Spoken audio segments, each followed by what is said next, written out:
is a San Diego financial solutions attorney, protecting people like you. The Word on Wealth team of financial experts is here to answer your questions and help preserve your family's financial future. Now, here's Gary. Welcome to the Word on Wealth. You hear so much about estate planning. People say, you need to have an estate plan. You have to have a living trust. And yet, a lot of people don't have one. What I want to help you know is all you need a living trust? I mean, that's pretty much a given. You need a living trust.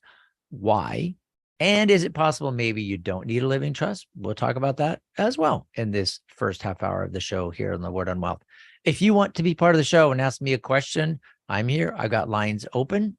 It's 888-344-1170. And you can ask me your question. Today, we're talking about estate planning.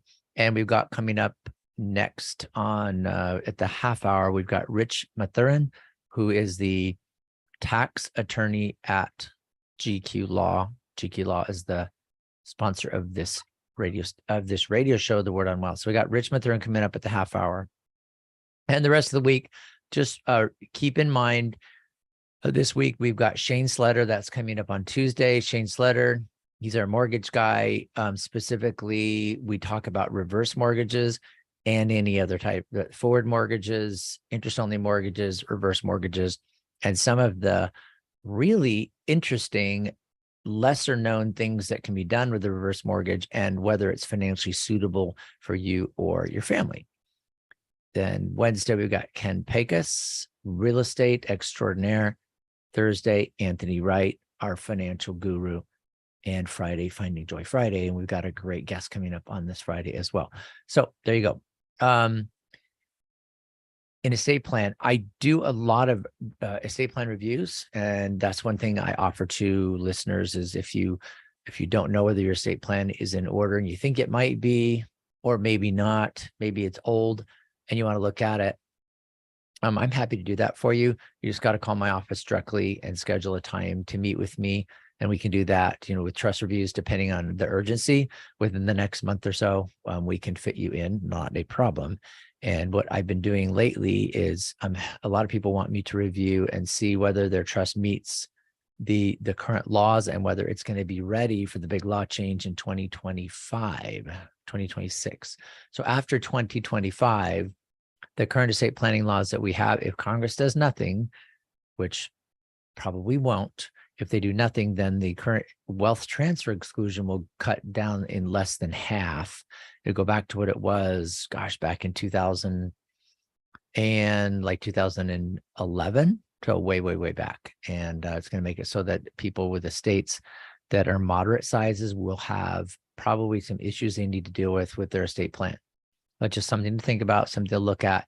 Typically, that's going to be if your total gross estate for a married couple is around the $8 to $10 million mark, and that includes everything, all real property, life insurance, retirement plans, all that all together, then that's going to be something you're going to want to think about if you're single. So unmarried people, if your wealth exceeds or gets even close to 5 million, you're going to hit the limits on wealth transfer, and the taxes on anything above the limit is 40% for federal.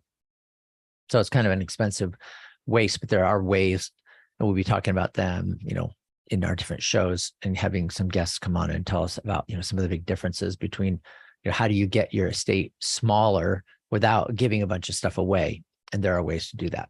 Okay. What I want, we haven't had kind of an estate plan basics talk in quite a while. And so I wanted to do that with you all today. And if you have questions, it's 888-344-1170. To have a complete estate plan, there are some essential documents, and I'm not making this stuff up. It's what I do for a living, and I've done it for a long time. I've already told you 3.5 decades I've been doing this. I've done it a lot. And the cool thing about the experience I've had is it's not just I'm this new attorney saying, hey, estate planning is fun. It is fun. It's satisfying. It's a really successful type career. But that's the first part of it, doing the will, the trust, and all the stuff that we're going to talk about. But after somebody has lived their life and they pass away, now the documents are really tested. Then you know whether they work or not, and whether they cause problems, whether they make it even more complicated or more difficult. And so I've been around long enough to see the work that I've prepared years and years ago now is being administered, the property that's in being distributed and all that. And the nice thing about with that kind of breadth of information and experiences, I can see which things work and which don't, and which are better and which are not. So there's a lot of software online. Like you can go online, there's different firms that all they do is like, you can go online and log in and do your own will or your own trust, either way. And of course, I'm not recommending that. Thank you for asking. But that's all there is.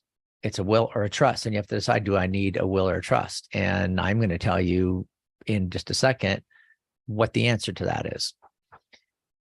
There are at least 10 things that you need to have to make your estate plan a complete estate plan. Why do we have more than one thing? I mean, why isn't it just a trust? 2 minutes. And a trust avoids probate and we're good to go? Why don't we just do a will? Who cares about probate? There's just going to be a will and the property's going to transfer to my kids. That's what I want anyway. So let me just do a will. It's cheaper. I don't have to think about it. I don't have to put my house in it, whatever. So that's a great question. Why don't we just have a will? And I know most of you are going to be responding, well, that's a silly question, Gary. We don't just use wills because wills let things go through probate. And we don't want probate because probate is expensive and slow and annoying and it upsets everybody, which is pretty much true. But why don't we just do a straight up will for somebody? And if we do have a trust, then why do we still need a will? Okay, so if we're talking about will and trust being kind of the main two documents with an estate plan, you'd be pretty close to having a very, very basic estate plan without having them really have the effectiveness that they could easily have. 1 minute. So there's a bunch of other documents that we have to add to your estate plan to make it what we consider a complete estate plan. Even though we're talking about a simple estate plan, meaning it's going straight through from the decedents to the beneficiaries, there's not a lot of holdups in the meantime. We're doing a basic estate plan, and that's what we're going to be talking about. You're listening to The Word on Wealth, and I would love to have you get some free information from me about living trusts, wills, power of attorneys, and how they all fit together. I have a free book. So what I'm going to do is leave it on the website for free, no charge, gratis for the rest of the month. So you can go onto my website, gqlaw.com, GQlaw, L-A-W, GQLAW.com, and get the book called Living Trust Basics. It's the basics of living trusts, about 20 pages. Get it, Living Trust Basics. Go to my website, get it for free, and you can do that. Coming up next, documents you need in your estate plan here on The Word on Wealth. You've got questions. We've got answers. This is The Word on Wealth with Gary Quackenbush of GQ Law. Gary's here to give you peace of mind with expert estate planning, trust administration, inheritance, and probate. Call Gary to build, protect, and transfer your wealth. 855-500-TRUST. GQlaw.com. You're saving and investing for the future, and that's good. Have you ever stopped to think, where does my money actually go? This is Faith-Based Investing with Anthony Wright. Most Christians just don't understand that the money they save for retirement usually helps fund the abortion industry and other liberal anti-family causes. But did you know that with just a few minutes of your time, we can screen and clean your investments at no cost to you? It's absolutely complimentary. Just go to the website right now, download a free copy of my book, Faith-Based Investing. It's free as well. You deserve to know the truth as the investor. Then the choice is yours. You can keep doing what you're doing, or you can line up your investments and life savings with your beliefs. We are fiduciary investment advisors. You can feel good about investing with confidence. So learn more now. Go to BibleSafeInvesting.com or call me at 931-RETIRED. Your free book is waiting for you. Go to BibleSafeInvesting.com and be sure that you listen to Faith-Based Investing this weekend right here on Family Talk. Gary, your team at GQ Law are experts at solving IRS and state tax problems. Talk about that. When people have a tax problem, it tends to really stress them out. And one of the things we've been able to do is figure out how to resolve tax problems. One thing we might be doing is setting up a payment plan or getting a collection delay, maybe getting a determination that the person shouldn't have to pay the taxes at all. We do offers and compromise. We do audit reconsiderations. And one of the things that's a really powerful tool that some people don't recognize is sometimes bankruptcy can be used to actually eliminate taxes when there's certain conditions of the code that are met. So we can do all kinds of things. After we analyze your situation, we can figure out what's available, discuss your options, and figure out which ones to implement, what it's going to cost, how long it's going to take. And we can get people out from under all kinds of tax problems so they can sleep again. That's our goal. Request your free initial consultation. GQLaw.com, 855-500-TRUST, GQLaw.com. Who will you trust with the biggest financial decision of your lifetime? If you're planning to buy or sell a home in San Diego County, do what I do and work with the true San Diego real estate experts. Ken Pecos and the Pecos Group helped me and my family. They can help you. This is Gary Quackenbush of The Word on Wealth. You hear Ken every week here on The Word on Wealth. He's our expert. He's got integrity, exceptional service, deep knowledge of the San Diego, Coronado, and South Bay regions. These are just some of the reasons that Ken Pecos has completed hundreds of transactions. He manages a powerful team of professionals at the Pecos Group. From single-family attached homes to luxury high-value waterfront properties to apartment buildings, Ken Pecos is ready to help you avoid problems and costly mistakes. Learn more online at kenpecos.com. That's Ken Pecos, Pecus.com. Or call 619-977-8419. DRE number 010566969, brokered by eXp Realty.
Tell a friend about this broadcast outreach, The Word on Wealth, with Gary Quackenbush of GQ Law. Call or click to request your free initial consultation or to talk with a member of the team. Call Gary at 855-500-TRUST, GQLaw.com.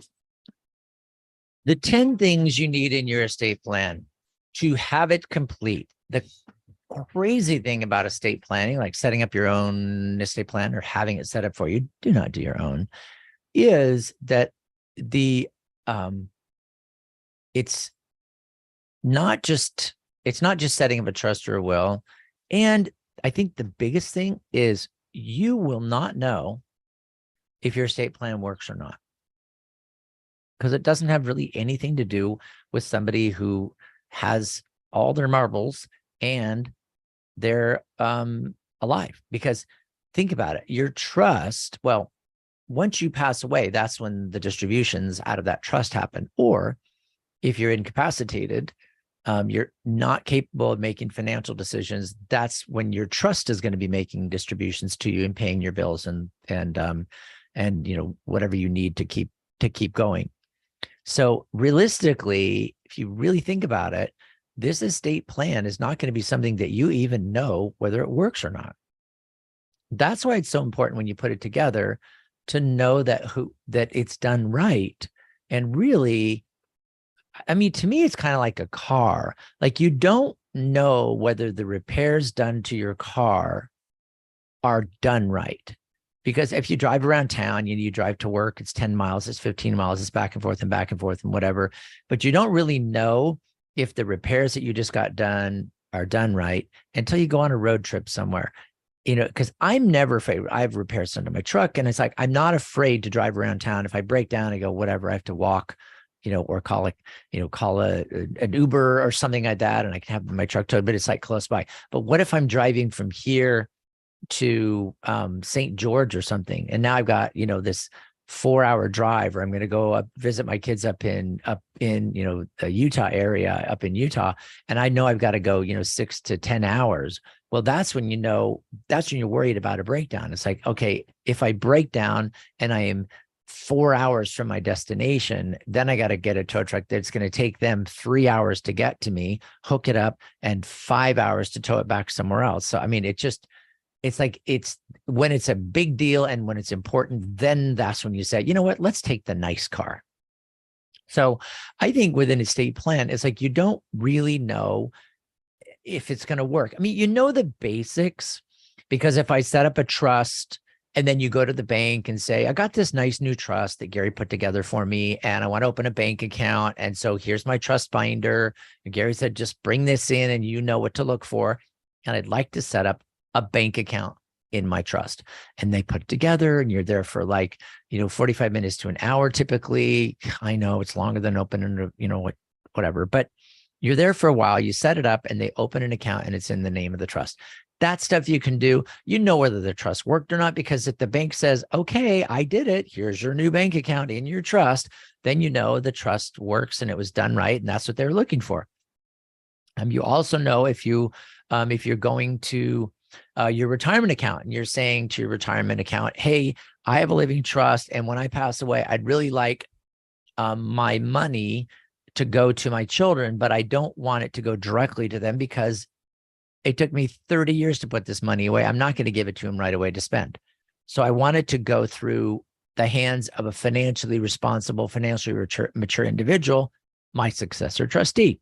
How do I do that? And then they look at your trust documents. They say, oh, okay, Quackenbush made this. It's going to be good. They look at it and they say, okay, your trust is an IRA trust. It is a retirement protection trust. So yes, we can do this. And then they help you with your beneficiary designation. And it says, 25% to the Gary and Cheryl Quackenbush revocable trust dated whatever 2001 for the benefit of Brianne Christensen. So it's like they get it worded right because my trust that I have, the document actually says that in there, and it helps the investment advisor, the retirement plan advisor. It helps him see the way it's supposed to be funded. So those little things while you're alive, whether the trust is done at least in a way that the institutions like the retirement institutions or your bank account, or if you change the beneficiary of your life insurance, that it's working on those little things. But the big test, whether it's going to avoid probate, whether it's going to get the money where you want it to go, whether it's going to keep the kids from fighting, you're not going to know that stuff. The only way you can have confidence that it was done right is to find somebody that you trust. So that gets into the whole conversation of, well, how do I find an estate planner that I like? How do I find an estate planner that I should trust? And that's really for another show. I'd be happy to do a show on that, where probably it's going to be, maybe next Monday, we'll talk about that more specifically, or I could probably do it tomorrow after Shane Sletter's on with me. So, finding an advisor, that's going to be the key, because you want somebody that you trust, that you believe from what they're telling you, that they know what they're doing, that they have experience. It would be nice to find somebody that's been doing it for a couple of decades, not somebody that's, really high techie person that just got out of law school and they're saying, yeah, I can do it. I have this template over here. It's really nice to have somebody that's done it like hundreds of times, thousands of times, and has seen it top to bottom. Does this really work? And does it really make a lot of sense when people die? And now we have to have the kids or the successor trustees dealing with the trust. That to me, like, the experience really makes a difference. So you got to have somebody that you trust. That's kind of the biggest thing. You have to have someone that you trust, setting up your trust so that your trust can be trusted by your trustee. It's like a poem. I feel like Dr. Seuss. That's super cool. All right. So in your estate plan, there's 10 basic things. There's more than this, but I figured I'd narrow it down to 10. The main document is your living trust. Typically in an estate plan, literally most, like almost everybody that needs a trust just needs what I call a straight through trust, simple, non-complex trust. It's called a living trust because it was created while you're living. Maybe it's a living trust because it is still living, because it can be changed.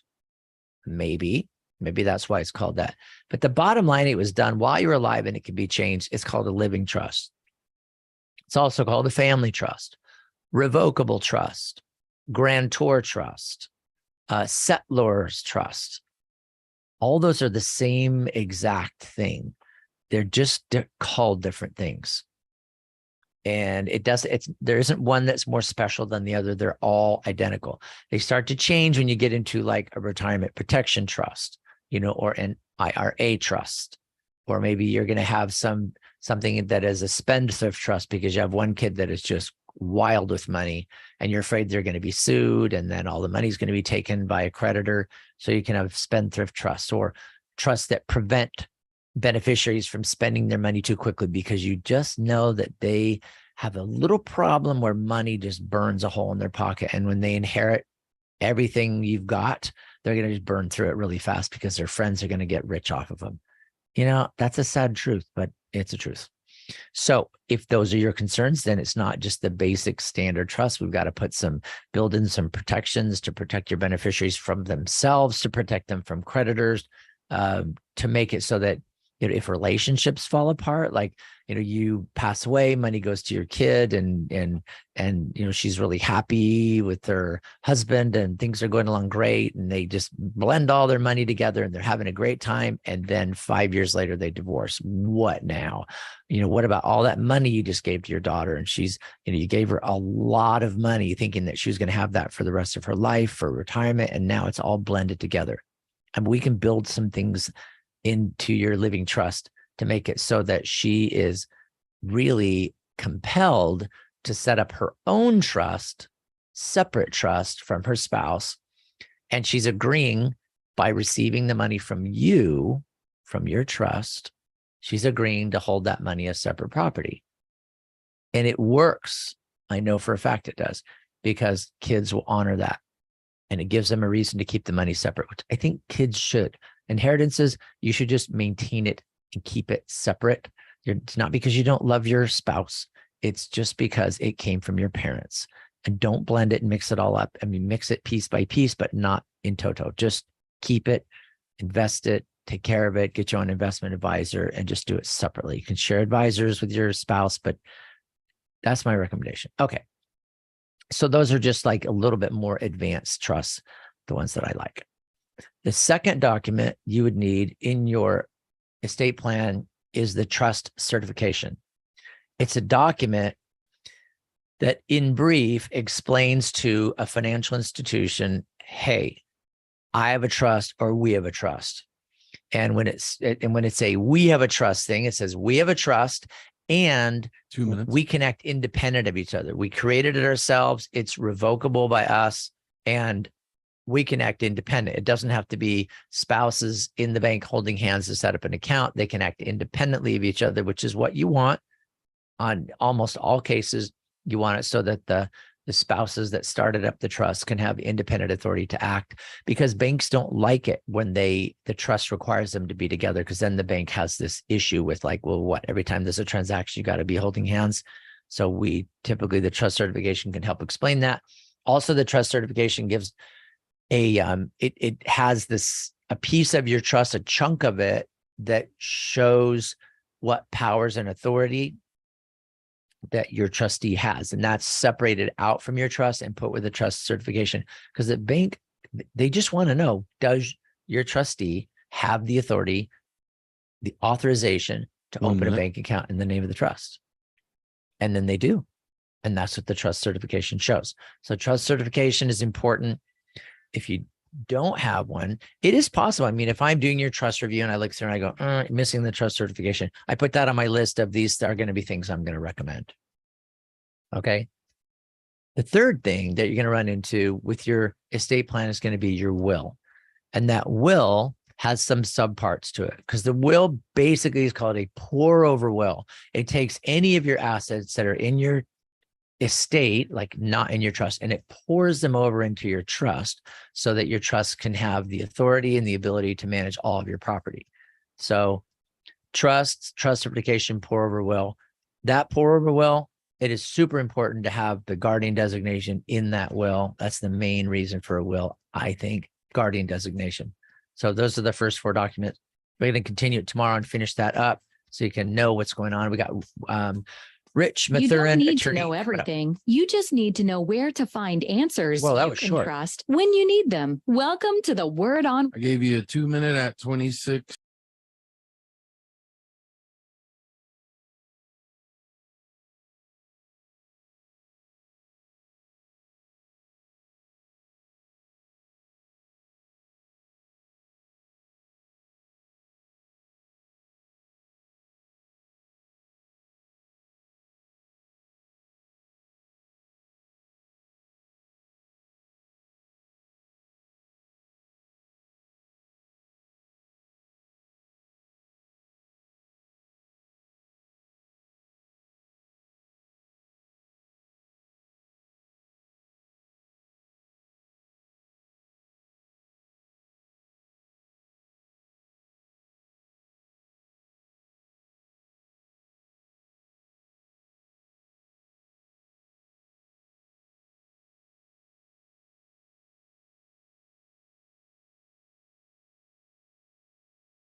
You're not alone. Ask for the legal help you need. Call Gary and the team at GQ Law 855-500-TRUST, or go online and download Gary's free ebooks and videos. Read Gary's blogs. Call or click to request your free consultation or to talk with a member of the GQ team. That's gqlaw.com. 855-500-TRUST.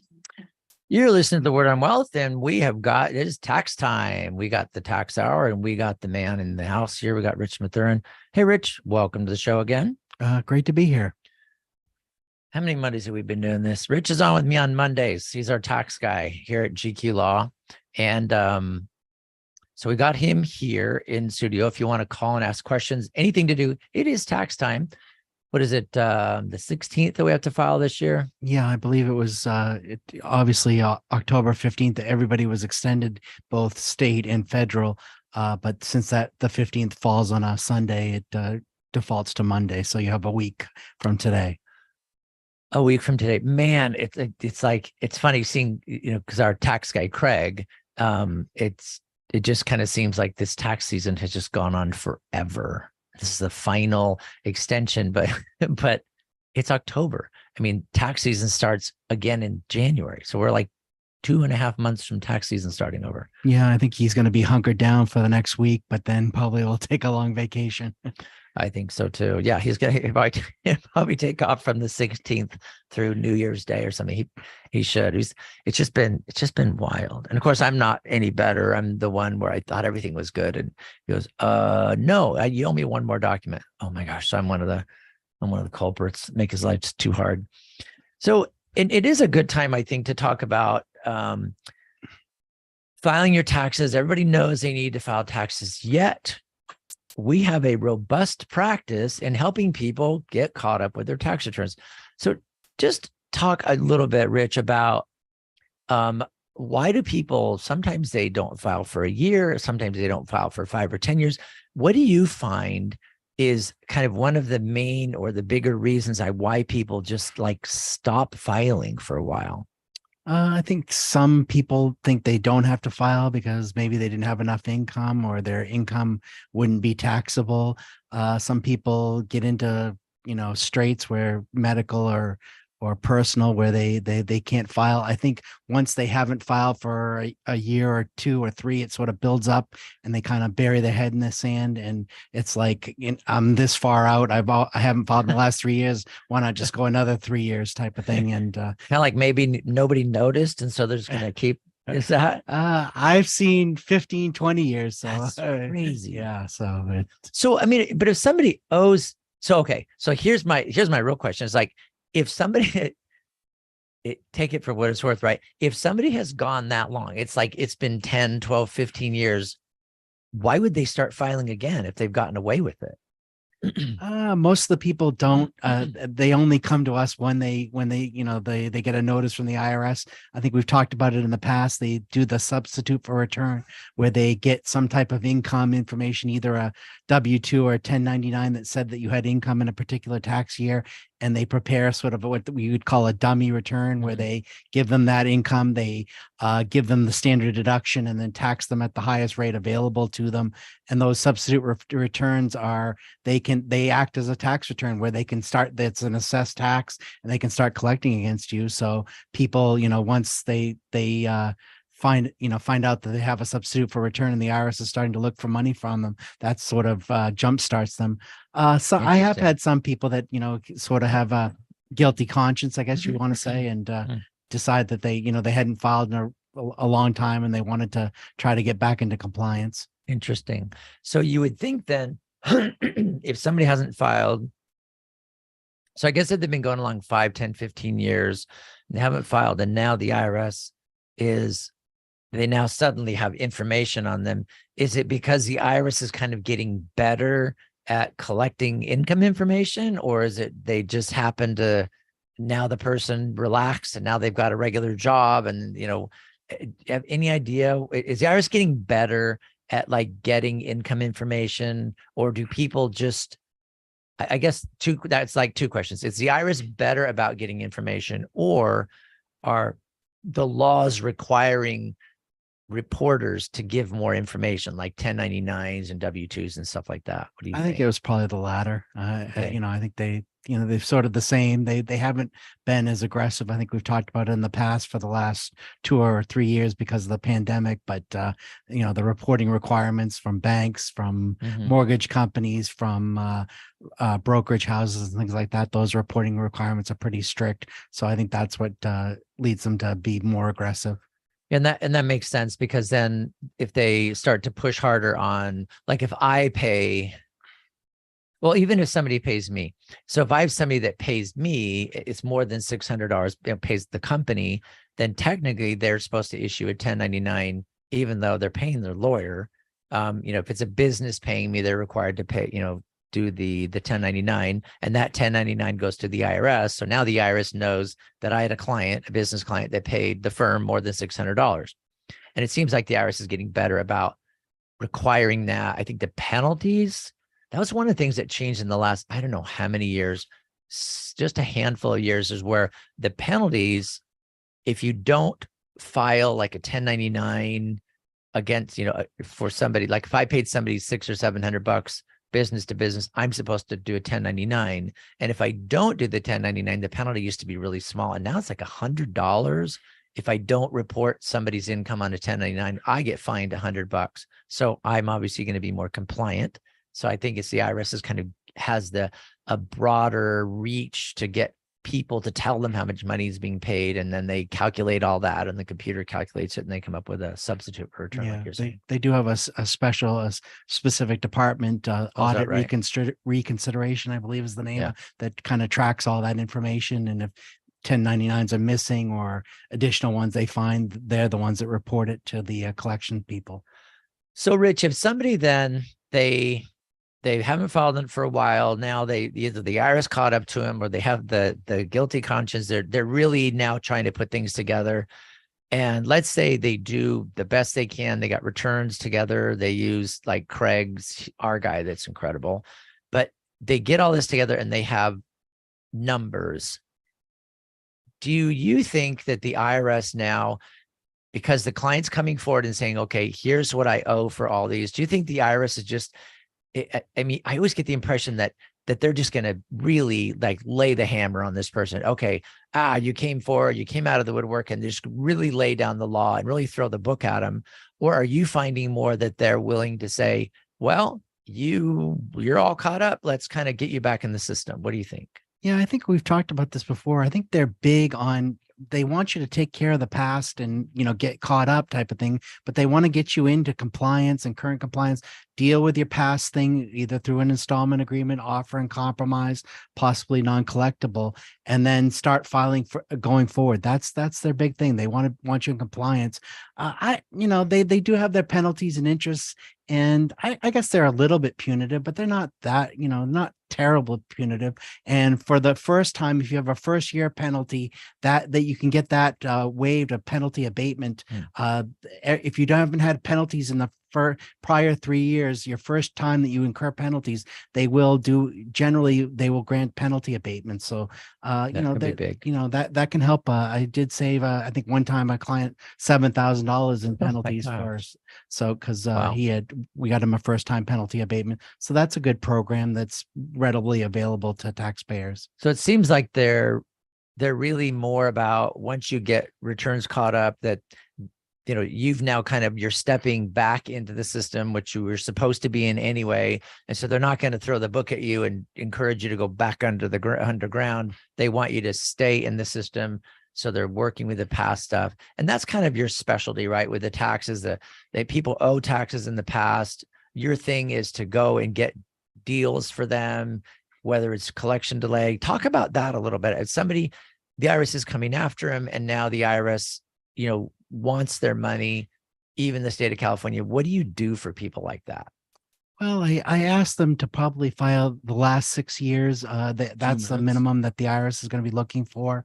And I would call and get you a penalty, a collection delay, give you time to work with your tax preparer to get those returns done and filed. And then they probably would have to call back for a second time to get a collection delay after you file those returns, because they're going to have to process them and stuff.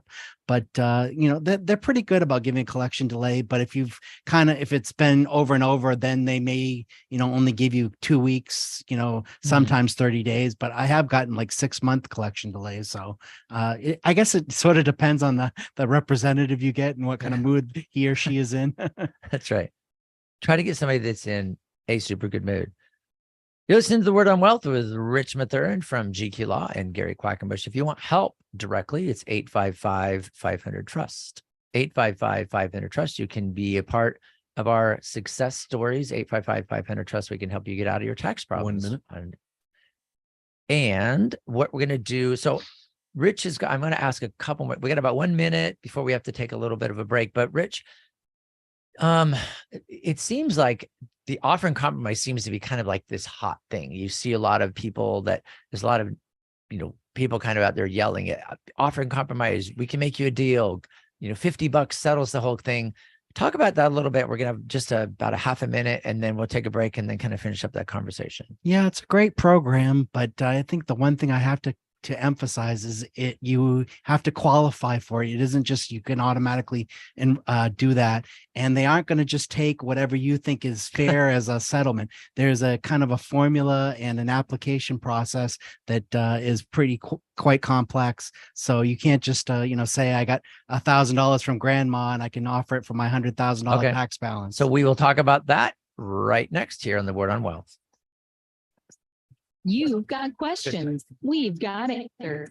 This is Word on Wealth with Gary Quackenbush of GQ Law. Gary's here to give you peace of mind with expert estate planning, trust administration, inheritance, and probate.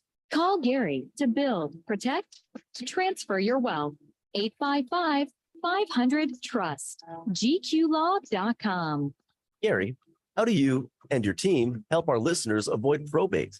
Well, first of all, probate is a process that involves attorneys, judges, and sometimes contesting parties. And so we try to avoid probate at pretty much all costs. The way we do that is setting up living trusts, setting up properly documented wills, putting the property like houses, cars, bank accounts in that trust so that it avoids probate. Probate is only necessary if the estate plan isn't set up quite right. So we help them get it set up right. And mainly that's done through a properly created living trust. Call Gary and the team at GQ Law, 855-500-TRUST, or go online and download Gary's free ebooks and videos. Read Gary's blogs. Call or click to request your free initial consultation. That's gqlaw.com, 855-500-TRUST. Both houses of Congress are considering legislation that will impact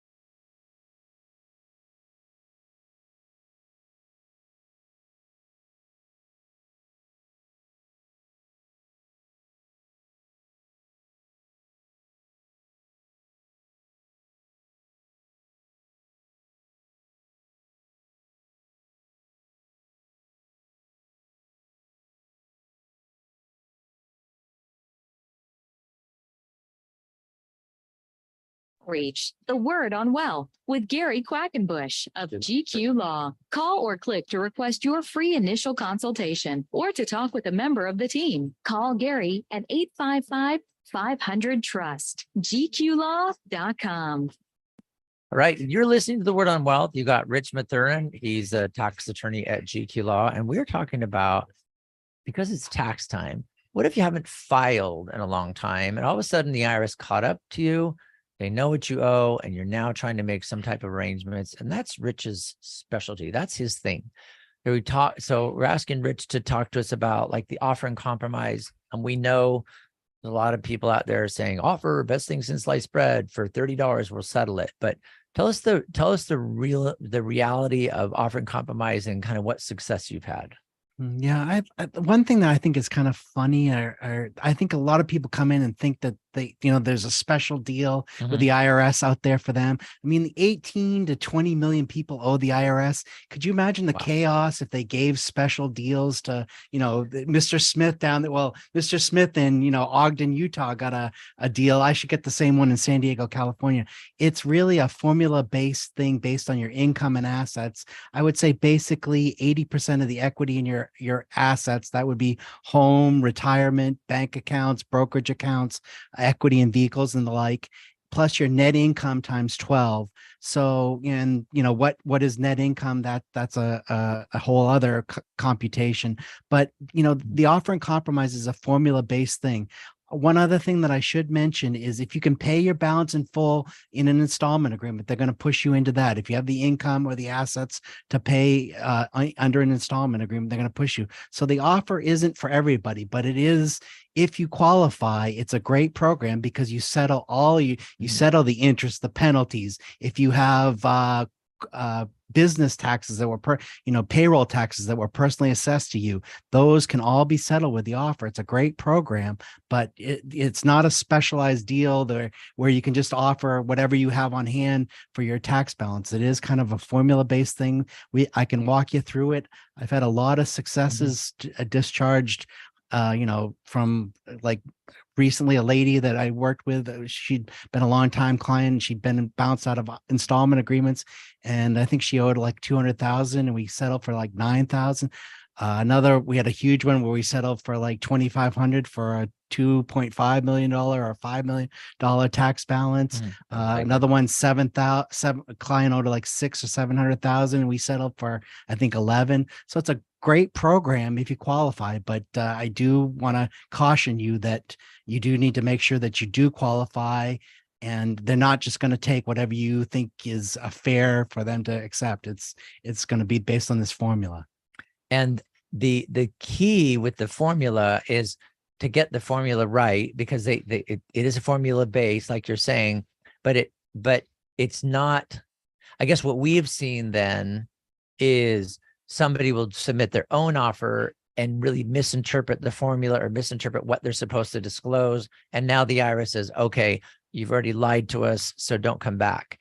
Yet, when you get somebody that's a professional like yourself that knows what you're doing, you've done it for a long time and many, many times, you know what is actually allowed, and you can work with people with numbers and kind of get the thing set up, get it teed up so that when the offer is submitted, it really is ready to go. Yeah, I like my phrase, pigs get fat, hogs get slaughtered. I go, right up to the line and try to get you all the deductions, get your assets to be as, reasonable and as accurate as possible. Get if your value in Zillow is high on your residence, and we can do a broker's price opinion to lower the value. If we can wait a month so that your some big deposit falls off if you spend the money in the ordinary course, things like that, we can lower your asset values, and then your net income. I'm going to get you all the deductions you can take, but again, one thing that I have to caution with that is it's the lower of what you're actually spending or the IRS standards. So the IRS is going to give you a housing and utilities for a month for San Diego, resident of San Diego County, food and clothing. There's a certain amount that you're allowed. You can take that full deduction, but it's the lower of what you spend or what that standard deduction. So if you're spending like $5,000 a month in rent, the IRS is going to say fine, but for San Diego County, it's $2,600. So, you're going to lose the $2,400 extra type of thing. But, we try to take all the possible deductions, but they do have offer specialists that kind of go through these things line by line. And they do, take into account all the standard deduction, the asset values and things like that. So it's not some random person. These people are specially trained in how to review these forms. So. And if you're submitting an offer, it seems like the most important part is to understand really what is legally and legitimately allowed. And then when you put together the paperwork, it's not like you're saying, they don't put, if you just start filling in the blanks and thinking, okay, I've got this, and you submit an offer, if you want to change a number later because you realize, oh, I could have augmented that offer, there's actually more allowed there, or there's some exception or exclusion or some addition that you didn't know, when you start to add it in, the IRS looks at it and says, well, you've already submitted the paperwork. So were you lying then, or are you lying now? And I know Rich has had some experience with that, where somebody's come in and had their budget presented to the IRS, and now it's a matter of going in and saying, well, they weren't lying, they just didn't understand what they were doing, and so here's a new budget, so don't be screaming, yelling, we're just going to do a new budget and start all over. And so I think with the offer, I guess one of the areas that is really, really difficult with the offer is when you get somebody that's self-employed. They don't have just like the standard, we know what the wages are, they've been at this job for 6 years or 2 years or whatever, is you have people where their income is kind of moving around. Maybe they're self-employed. Does that make it more complicated? Well, I have a background. I have a finance degree undergrad, and kind of did a lot of review of budgets and profit and loss of businesses. So I kind of understand it. I think the one thing you have to avoid is double dipping, where you're taking the deduction, like maybe for a cell phone on your personal monthly household budget, and then you're taking it on your business, or your car. You're charging your car to your business. You get a deduction for a car on your personal household deductions, but you can't take the same one on your business. So I got to make sure that those type of double dipping is not there. One big thing that people miss a lot of times is the taxes that they're going to owe forward. They don't take out the deduction for that. That can be a significant amount to lower your net income. So things like that, like I said, I kind of have a good feel for finances and budgets, and can try, like I said, try to get you as much much deductions as possible, but not overstep. And, then if somebody, if this offer specialist looks at your thing and it's just crazy, then you're probably going to get rejected, or, they're going to come back and say, yeah, we'll take your offer, but we want to be paid in full, or we want 90% of what you owe. So you got to be careful to make sure that it's done right and done properly. I think I'm batting, I would say 90. I think I've had in 4 years, 2 that were, returned because one person didn't disclose a property. The second one, the person was getting payments from a family member. So, there are some pitfalls that you got to overcome. But generally, like I said, it's a really good program. If you do it well and you do it right, I find that we have a really good, high acceptance rate. So to get an appointment with Rich, it's 855-500-TRUST. You can call, just say, hey, I want to talk to Rich about an offer in compromise, about a tax problem tax problem that I'm dealing with. And then you can get options. And I think that's one of typically our clients' favorite thing with Rich is like, okay, let's look at the different options. Do you qualify for an offer? Do you qualify for a payment plan? Do you qualify for penalty abatement or forgiveness? And those are all the things that get explored. So you get to know all of your options, make those choices. It's your life, they're your choices. And Rich is here to coach you through that and make sure that you make the best decision possible. Because the one thing, Rich, is if somebody during tax time, especially now, it seems like the IRS, if they're levying and there's a tax return that's due, the IRS really wants people to be in compliance. So let's say, for example, you have somebody you've served in the past and you set up a payment plan with them. Now we got this deadline coming up. They're getting ready to file and they go, oh no, I owe $2,000 again. And you know that if they don't file, they breach their payment plan. If they do file, they've got a balance due. What do you do in a situation like that? File or not file? Oh, definitely file. But if you can, I would pay the $2,000, try to borrow it from friends or family, because that will default an installment agreement, will default an offer. That's one thing to keep in mind with the offer. You have to stay in compliance for 5 years going forward, file all your taxes on time, pay all the balances when due. Right. They want to keep you in compliance going forward. A lot of times though, people just can't, they incur a new tax debt and they can't pay it. So we have to submit new financials and get them into a new payment plan. A lot of times I've had good luck saying, yeah, he's added this tax balance, but his circumstances really haven't changed. Can we just add the balance into the payment plan? I've had several cases where that's happened, but I wouldn't recommend it, I guess is what I'm saying though. Yeah, it's like you made the deal. Because I think that's the one of the deals with the offering compromise is the idea is that you've got to keep it up.